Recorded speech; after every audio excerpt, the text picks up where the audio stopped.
On continue, Daniel. Accrochez-vous. On est en train de brosser le tableau de ce qui va se passer quand les Juifs vont revenir à Jérusalem.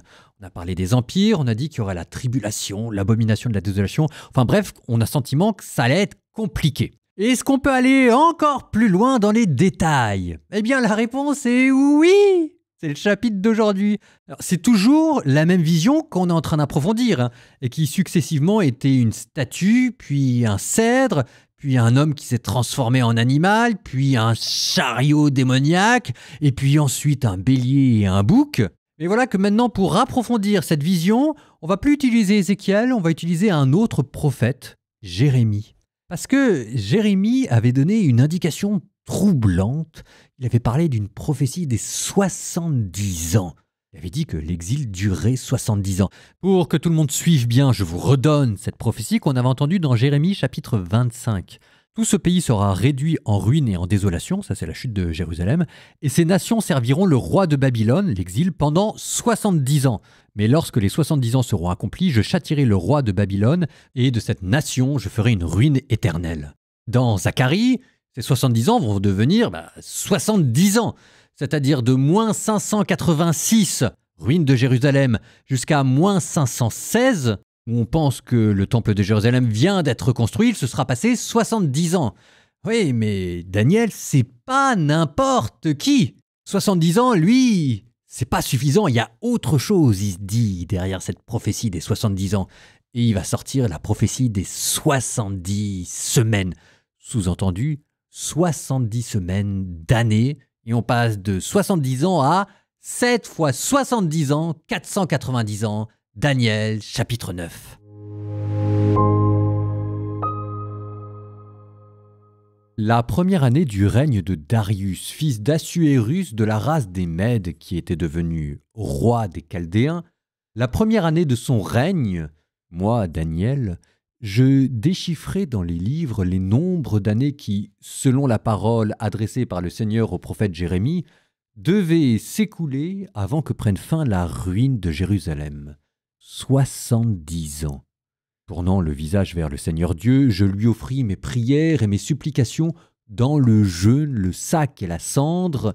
Je fis au Seigneur mon Dieu cette prière et cette confession. Ah, toi, Seigneur, le Dieu grand et redoutable, qui garde alliance et fidélité à ceux qu'il aime et qui observe ses commandements, nous avons péché, nous avons commis l'iniquité, nous avons fait le mal, nous avons été rebelles, nous nous sommes détournés de tes commandements et de tes ordonnances, nous n'avons pas écouté tes serviteurs les prophètes, qui ont parlé en ton nom à nos rois, à nos princes, à nos pères, à tout le peuple du pays. À toi, Seigneur, la justice, et à nous la honte au visage, comme on le voit aujourd'hui pour les gens de Juda, pour les habitants de Jérusalem et de tout Israël, pour ceux qui sont près et pour ceux qui sont loin, dans tous les pays où tu les as chassés, à cause des infidélités qu'ils ont commises envers toi. Seigneur, à nous la honte au visage, à nos rois, à nos princes, à nos pères, parce que nous avons péché contre toi. Ô Seigneur notre Dieu, la miséricorde et le pardon, car nous nous sommes révoltés contre toi. Nous n'avons pas écouté la voix du Seigneur notre Dieu, car nous n'avons pas suivi les lois qu'il nous proposait par ses serviteurs, les prophètes. Tout Israël a transgressé ta loi. Il s'est détourné sans écouter ta voix. Alors, les malédictions et les menaces inscrites dans la loi de Moïse, le serviteur de Dieu, se sont répandues sur nous parce que nous avons péché contre le Seigneur. Celui-ci a mis à exécution les paroles prononcées contre nous et contre nos gouvernants. Il a fait venir contre nous une calamité si grande que nulle part il ne n'en s'est produite de semblable sous les cieux, sauf à Jérusalem. Tout ce malheur est venu sur nous selon ce qui est écrit dans la loi de Moïse, mais nous n'avons pas apaisé la face du Seigneur notre Dieu, puisque nous ne sommes pas revenus de nos fautes en prêtant attention à la vérité. Le Seigneur a veillé à ce que le malheur nous atteigne, car le Seigneur notre Dieu est juste en tout ce qu'il accomplit, mais nous n'avons pas écouté sa voix.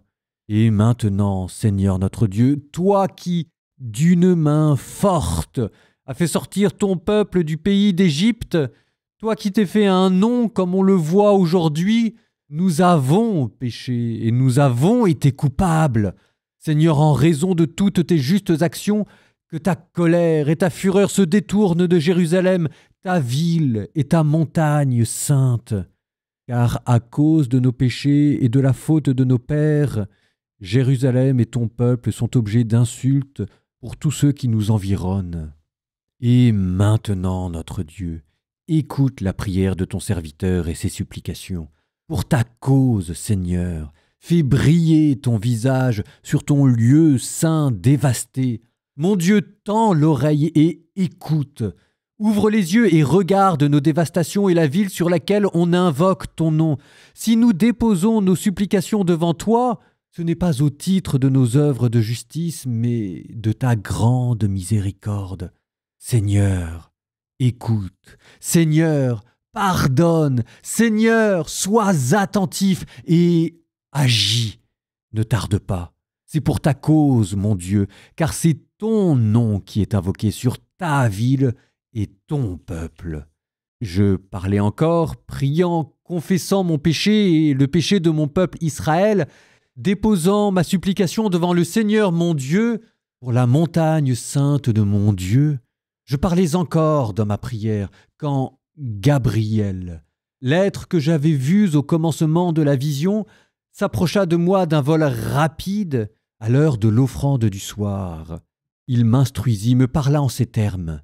« Daniel, je suis sorti maintenant pour ouvrir ton intelligence. Dès le début de ta supplication, une parole a surgi, et je suis venu te l'annoncer, car toi, tu es aimé de Dieu. Comprends la parole et cherche à comprendre l'apparition.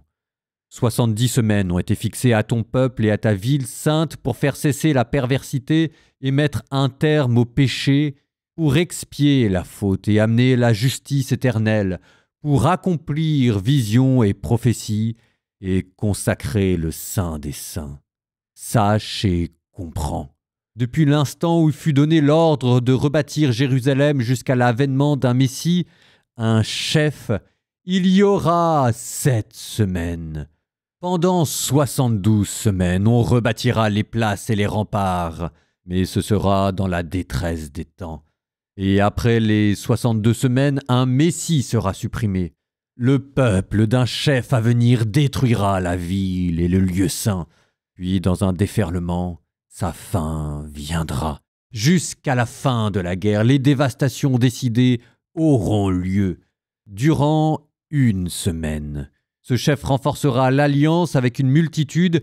Pendant la moitié de la semaine, il fera cesser le sacrifice et l'offrande.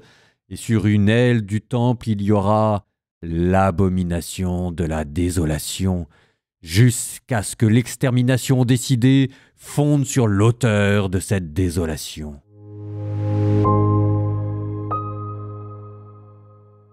Alors c'est peut-être pas évident, mais quand même, Daniel, en fait, il essaye de vous prendre par la main. Je vous explique.